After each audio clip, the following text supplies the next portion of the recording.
Salam alaikum, bonjour à tous, Ma'akoum Lahlou Mustafa en direct de Lahlou Industrie. Aujourd'hui, on va vous parler de la carte graphique Saphir R9 290X.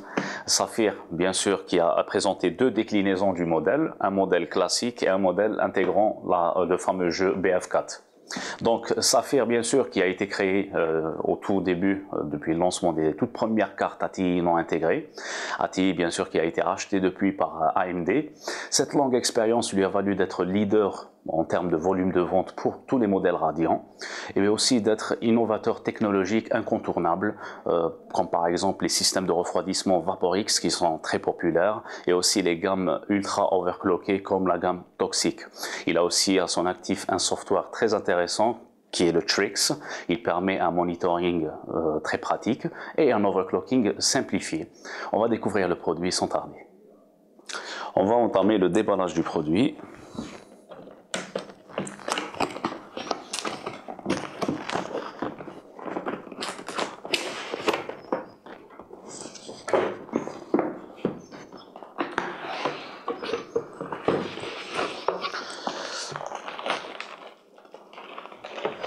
Donc on a tout l'attirail d'accessoires qui est dans le coffret en bas.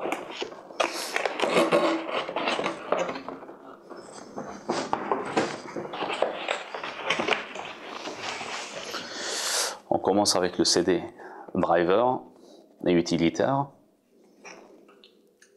que je conseille fortement d'ailleurs de jeter un coup d'œil dessus et d'installer tout type d'utilitaires comme Trix, qui sont quand même assez pratiques, il ne faut pas s'en priver. On a un adaptateur 6 pins Molex.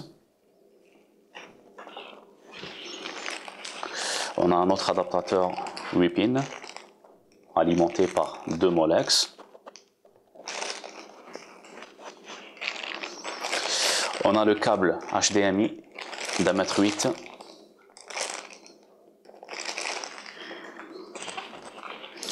Un guide d'utilisation classique.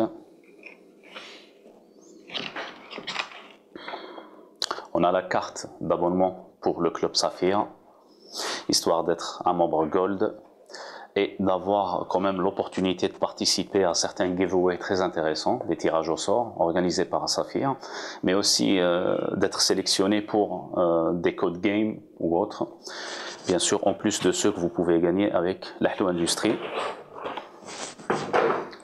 Et finalement, on a la carte R9 290X que voici. Tout d'abord, on va s'intéresser au système de refroidissement de cette carte graphique 290X R9 de Saphir. Vous pouvez voir le nom du modèle toujours display sur le refroidisseur. Ce refroidissement est assez basique, c'est un refroidissement, on appelle ça un refroidissement de référence. C'est AMD qui en a fait la conception et qui l'a du coup imposé à tous ses constructeurs en fait. Ce système de ventilation s'appelle un blower. C'est un fan blower, il sert à extraire la chaleur vers l'extérieur. Il a un CFM assez important, c'est-à-dire que le flux d'air qu'il arrive à dégager est supérieur à un fan, à un ventilateur ordinaire. Le reste du système est assez basique. On retrouve cette plaque qui couvre toute la carte. En dessous, il y a une plaque d'aluminium avec des tubes en cuivre qui parcourent la carte pour une bonne dissipation. Ce système, bien sûr, n'est pas le meilleur système de refroidissement qui soit, mais il est assez efficace, on va dire. On s'intéresse maintenant aux connectivités de cette carte graphique R9 290X. Donc, on remarque, bien sûr, avant toute chose, qu'elle dispose d'un port PCI Express. Ensuite, on a les connecteurs suivants que vous pourrez utiliser selon vos besoins, selon vos options avec votre écran, tout simplement. Donc on a deux connecteurs DVI, que vous pouvez voir ici. On a un connecteur HDMI et un connecteur DP, DisplayPort. Cette carte supporte un multi-affichage simultané de 4 moniteurs Côté connecteur d'alimentation, on remarquera la présence d'un port 6 pins, ici, là. Un autre port 8 pins juste à côté. On répète qu'il faut absolument brancher les deux connecteurs avec votre alimentation pour pouvoir démarrer cette carte. C'est impératif, c'est pas juste une option facultative. Donc si votre alimentation dispose des ports de connectivité passive, c'est-à-dire vous trouvez le 6 pins plus le 8, tant mieux. Sinon, il y a des adaptateurs qui ont été fournis avec, qu'on a vu précédemment. Côté Crossfire, on remarque l'absence du bridge ici, du connecteur pour le pont.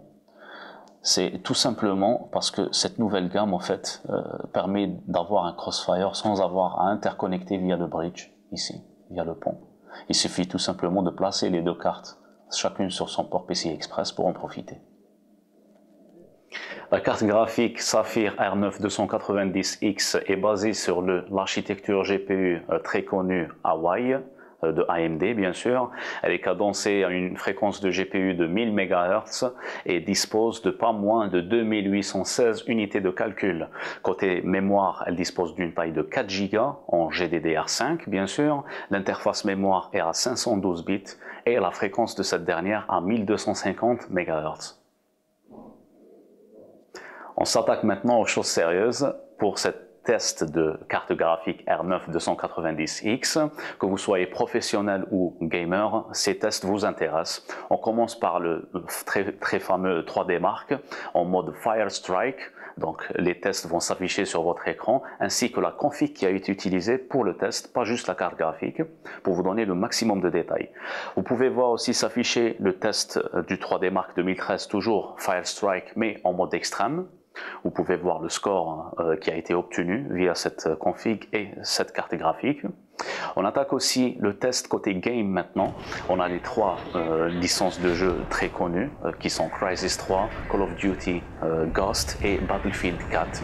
On peut distinguer deux types de FPS enregistrés sur ces games, l'un en mode normal et l'autre en mode ultra.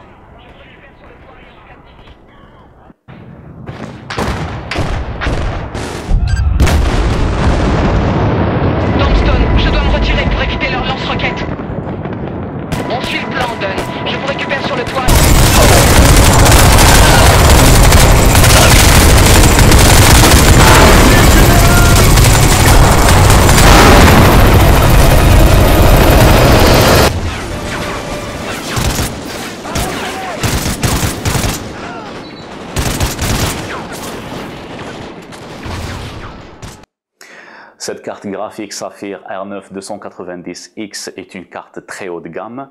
Elle nous offre le summum en termes de performance et qualité, tout ce que l'on peut offrir le GPU Hawaii, bien évidemment. Cette carte, bien sûr, fait partie d'une longue lignée de produits Sapphire. Sapphire, bien sûr, qui est distribué par nul autre que l'Ahlou Industries en exclusivité en Algérie. Vous pouvez découvrir tous nos produits en termes de cartes graphiques et tout autre sur notre site web, lahlouindustries.com, qui va s'afficher sur votre écran. Vous pouvez aussi nous suivre sur Facebook. Merci de nous avoir suivis et à très bientôt.